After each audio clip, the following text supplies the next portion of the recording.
Now we're going to get down to the nitty-gritty of what Indians are all about. I still say we Indian people are believers in the truth. This is the way of life that was given to your people.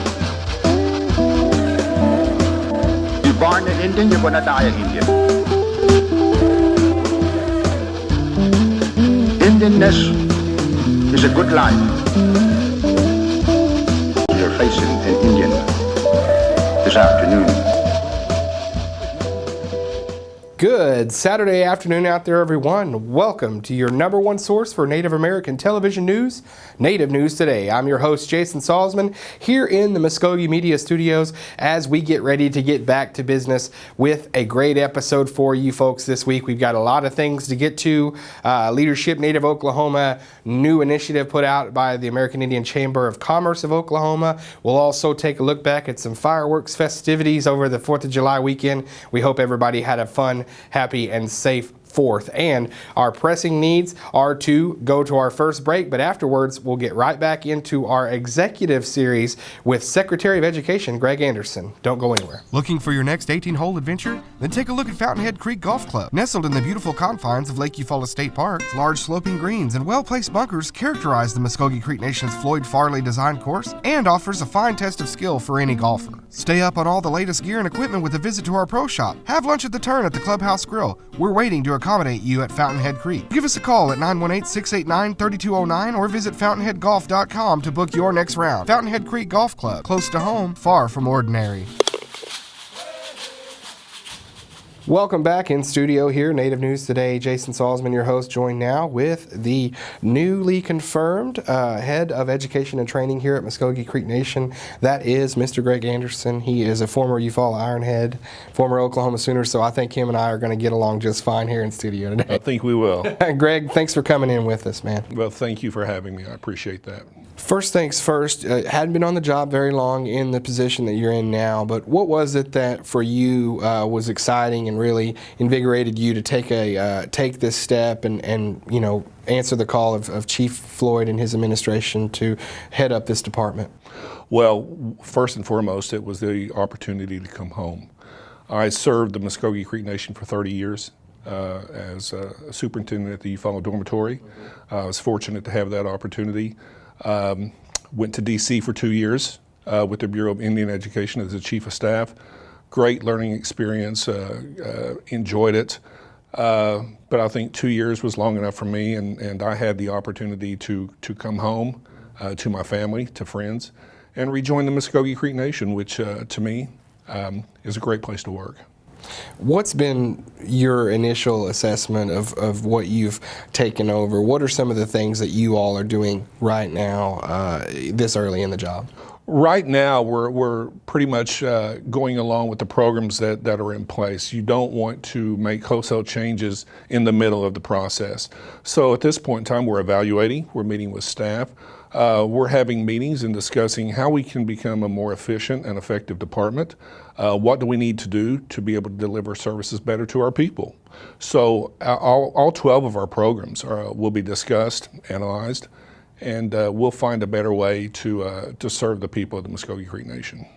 You know as well as I do, especially with so many years here at Muskogee Creek Nation, you're always going to have people that don't like the way certain things are ran, or there's not enough here, or we're not doing enough here.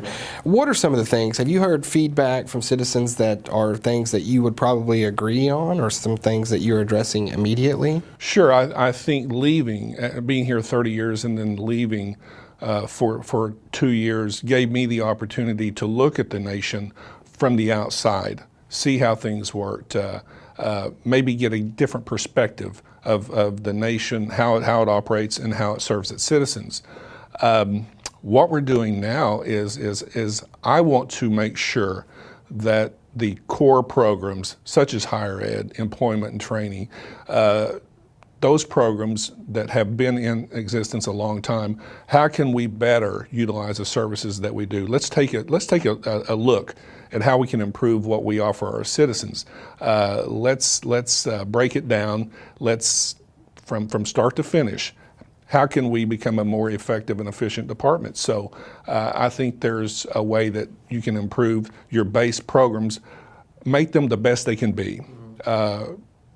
Cut down on the complaints, obviously, is what we want to do. We want to make sure that everybody gets good service. But having said that, you also have to look down the road and think about what can we implement? What are other programs out there that we can implement to provide services, not only for the citizens, but maybe improve what we're already doing in these other programs as well. Is a lot of that, Greg, sort of looking at other things and other places, organizations, even tribes, seeing some of the things they've done that have worked, almost like a, you get an idea of, you throw ideas on the wall, sort of, but looking at other places and kind of seeing what's happened. Do you take a lot of input from that kind of thing? Absolutely. I've met with the education directors of many of the other tribes, particularly the Choctaws, the Chickasaws, the Cherokees, the Seminoles, who are in the 5 civilized tribes, and we meet during intertribal, which is coming up next week. We have conference calls, we have meetings, and we look at what each other is doing, and sometimes you don't have to reinvent the wheel. Sometimes somebody's has a practice in place that may work for you. I'm certainly not afraid to borrow a good idea and implement it in our department. And if it's going to improve the services, let's move forward with it. You said several years at Eufaula Dormitory. Myself from Eufaula certainly know the viability of that place, that center, and what it's done, what it did for the kids that were in my age when I was coming up through school, and seeing that they had a place that could not only foster their upbringing but their educational progress as well. Talk about that for the folks out there that may not know that we even have a Eufaula Dormitory, but really how it works and the best things that you've seen from it, and some things that now that you're over education and training as a whole, maybe the future of that facility. I think the Eufaula Dormitory has a long-standing history, not only in the Eufaula area, but in the state of Oklahoma, particularly within the Creek Nation boundaries. A lot of people don't know it was the original Eufaula High School. Its history goes back a long ways. With that being said, the dormitory offers an environment for kids who may want, these days, who may want to get out of your urban areas, Tulsa, Oklahoma City, where there's a greater influence of gangs, drugs, and things that we don't want our children growing up around. They bring them to a community like Eufaula, which is a small rural community that has a good public education system. And these students have an opportunity to come and maybe go to a school of that size, but also maybe it's a fresh start for them. Maybe they've struggled with their academics or attending school. And it's a good start to maybe improve in those areas. We reinforce the value of an education. We reinforce the fact that you have to go to school. We reinforce that we need parental involvement, parental support, and that's what we really push at the dormitory. So I think the kids that go to school there understand that. We have a lot of alumni that work here at the Muskogee Creek Nation. I saw a lot of them at the festival last week and had some great conversations with some of our alumni and some current students. And they're proud that they went to school there. They're proud that they got the education and had an opportunity to go on in life and be productive. Right. Higher ed, the scholarship amounts, in number, are we able to, and along with now you coming back, and one of the newer things is the Higher Education Scholarship Foundation. We're doing a good job there? Are we providing enough scholarships? I know we could probably always do more, but what do you think? Well, the foundation is a good concept. A lot of people are doing it. It's still in its infancy. I mean, it's only been around a couple of years. It takes a long time for those programs to develop the financials to support a lot of scholarships. They're not doing as much as I think they want to. And that's one program we're evaluating. Higher ed is another program that we're servicing a lot of people. And I think that can be mirrored from the fact that we had to go to the National Council and increase our incentive grants. So that means that more students are going to school, more students are doing well.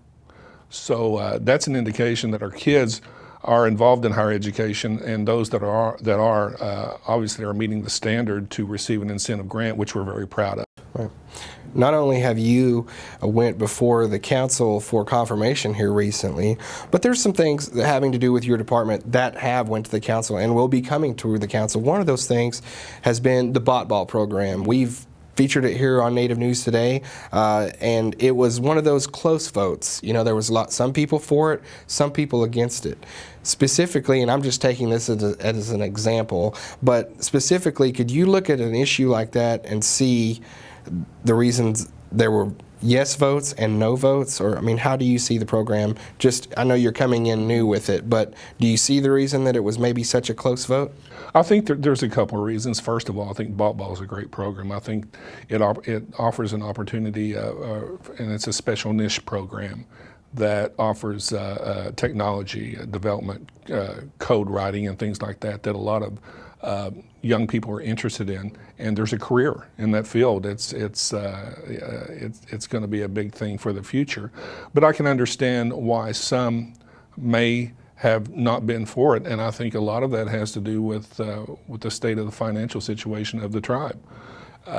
There's only so much money to go around, and they have to be very selective and about what they fund. And I understand that. It's like running your home checkbook. You know, you pay your electric first, and then, you know, some of your other items go down the list of priority. So I can see why it was close, but I think it's a very, very good program that can help a lot of students in the fields such technology and code writing that they may want to pursue in the future. Do you think you guys, what you're doing and what you're trying to do, could you also be a little bit hamstrung with as far as the financial problems or the maybe shortfalls that we're facing? I think we all will be affected by it. How we deal with that will be the key. We have to be selective about how we spend our money. We have to be very, very frugal. We have to be selective about where that money goes, where we invest it. Obviously, some programs have been around a long time, and I think those are the ones that would be in the comprehensive annual budget are the ones that you look at first. And then as you develop your priorities, you go down the list and determine we have money for this, or we may not have money for another. So I think we try to develop the departments that we want, and then the National Council really has to take a close, along with the chief, take a close look at how the nation spends their money. Where do they put their finances? And a lot of times that is determined by the 16-member National Council and the principal chief. Yeah. Living in the technology age, everything tip of your fingers, social media, it's a different world now than even it was 10 years ago.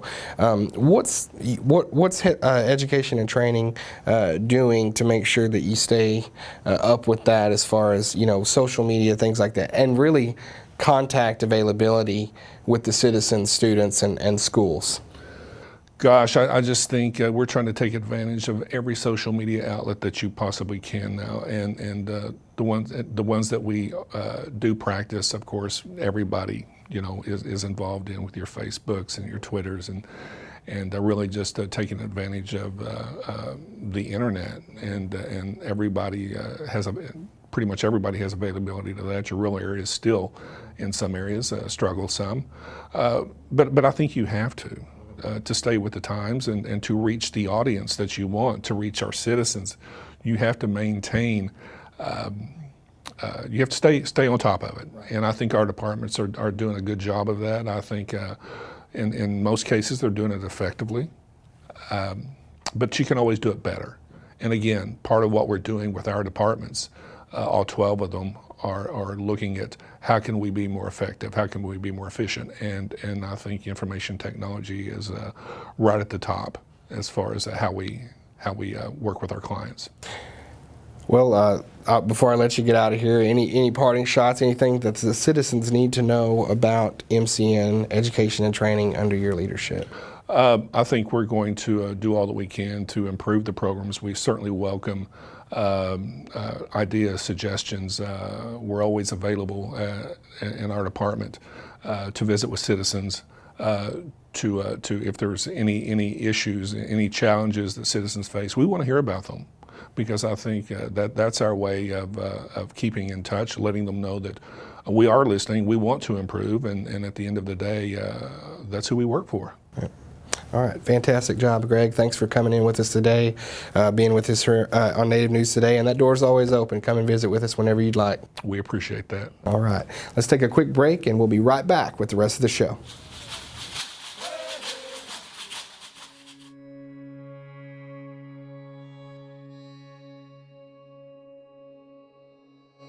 It's more than just an associate degree.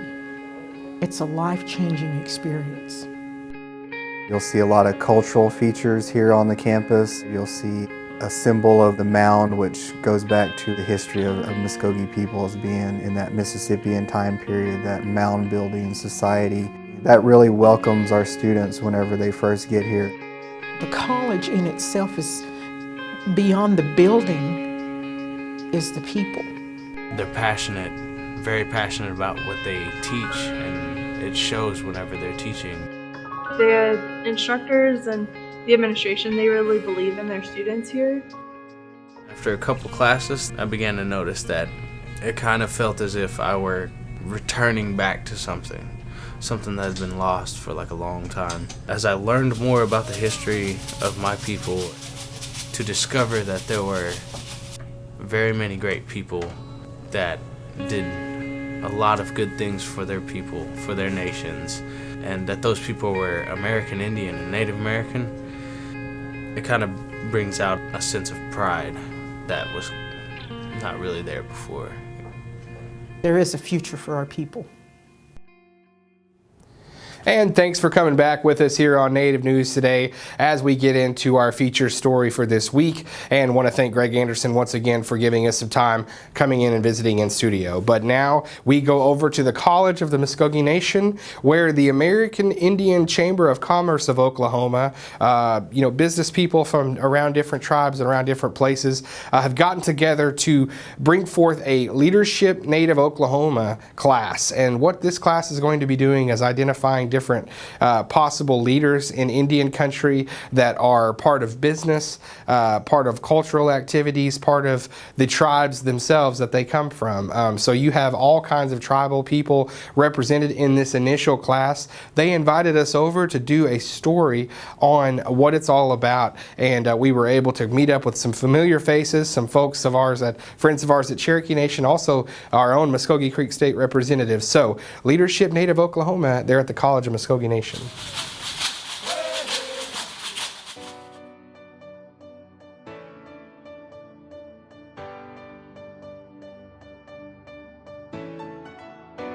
Good morning. My name is William Lowe. I'm the president of the American Indian Chamber of Commerce of Oklahoma. My day job is I work for the Seminole Nation Vineyard and Winery. I also represent the group Onabin out of Portland, Oregon. I'll be doing some teaching for them. Today we're here at the College of the Muskogee Nation to have our very first Leadership Native Oklahoma class. And this year I'm as the 2016 president. What we decided to do as a board in our January retreat was, we developed a strategic plan. In that strategic plan, we had our Leadership Native Oklahoma class, which is really going to bring value not only to the American Indian Chamber of Commerce, but to actually the communities, the citizens of each community, because what we plan to do is, number one, bridge that gap between the small Native American business owner and the big tribal employees, the big tribes and their procurement. So within the Chamber of Commerce, or the American Indian Chamber of Commerce, we have a lot of, again, Native small businesses, just small entrepreneurs. But on the other hand, we have tribal employees that play a huge part of the chamber. And they're at every meeting, they're at the board meeting. So we're trying to develop that program where we help not only the small business owner, but the tribal business owner as well. And we come from a diverse nations, from diversity, you hear that quite a bit. So what we're wanting to do is bridge that gap between the small business owner and the big tribal procurements, which will eventually develop Native leaders. That's the end result, is to develop Native business leaders.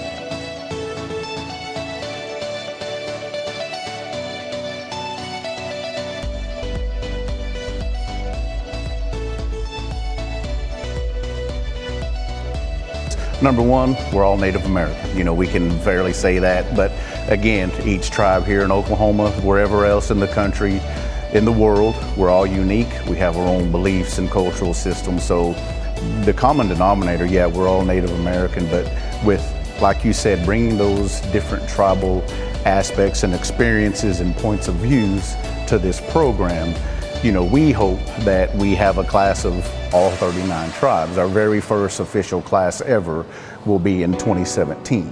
But right now, the actual board is going through the program to develop this course because we want to create that value.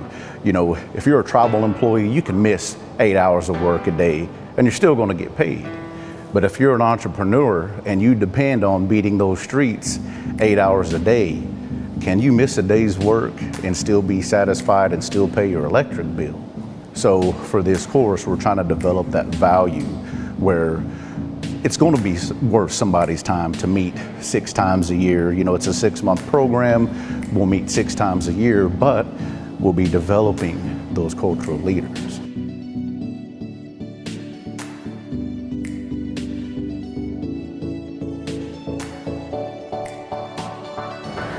Well, the AICCO is made up of individuals from different tribes and clearly are leaders from their tribes on the board. So we felt a responsibility to take the initiative to take that a step further. Everybody has a heart and a passion to serve their nation and the commerce in the state of Oklahoma as a whole. So with the model of other leadership programs, thanks to that of like Leadership Oklahoma, Leadership Tulsa, and other programs across the state, we took that idea and used that formula to help model this program after, and specifically for the commerce of the tribes and developing leadership, just not in the Native communities, but for the entire state.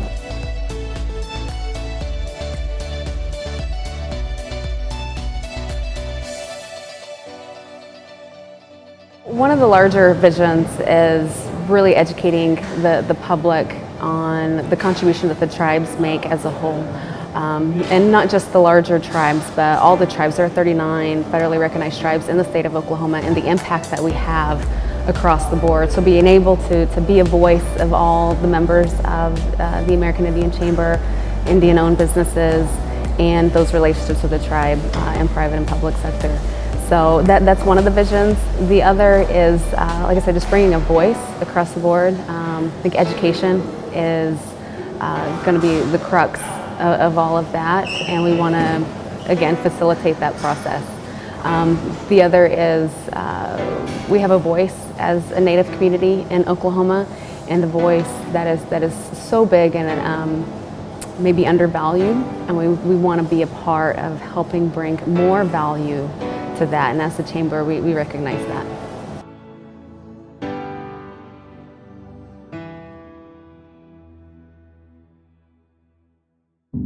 Well, I think this is a great opportunity. I appreciate I'm an honorary co-chair, and I appreciate that opportunity to be a part of the this inaugural event. I mean, this is an opportunity for professional, personal, community growth skills, and I think that the people that are in this room are the right people and going to be able to put some things together and to make this grow. This is something that the Indian country can use to promote our culture, our ideas, our leadership skills, and network, and bring some really good things to our culture and our tribes.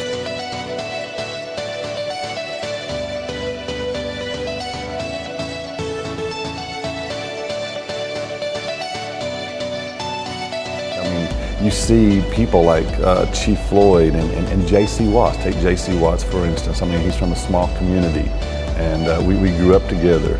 And to see someone in a leadership role that people look up to, and people want to be, like him now from a small community. And if we'd have had this type of thing back when we were growing up, just think how many more leaders that we would have from our community. So I think things like this brings awareness to especially our culture. I mean, right now we're in a time of diverse opportunity for a lot of different people, and the world is opening up. And I think being in a leadership class, networking, as we go back into our respective communities, and we can take our knowledge and this skill back and help that way. And that's going to wrap up another episode of Native News Today. I want to thank all of the people that made it happen this week, including our guests, Mr. Greg Anderson, the Secretary of Education, recently confirmed as part of Principal Chief James Floyd's cabinet. I want to thank him for joining me here in studio. Also, some of the good people with Leadership Native Oklahoma, William Lowe, Linda Sachs, Representative Dan Kirby, for visiting with us about that new class and their excitement about it. And also, we have a special treat for you folks at home that maybe you had a great 4th of July without fireworks. And if you did, don't worry, we've got you covered right here on the show. Went down to Hannah America, a great place, a lot of family down there. But Muskogee Creek Nation, a big sponsor of their fireworks show. So a lot of people out, including our own National Council Representative Daryl Proctor. He's from that area, and a lot of people out, exciting. So as we leave you today, I want to tell you to have a great week, but enjoy the Hannah Fireworks Show from Native News Today. You all have a great one. We'll see you next time.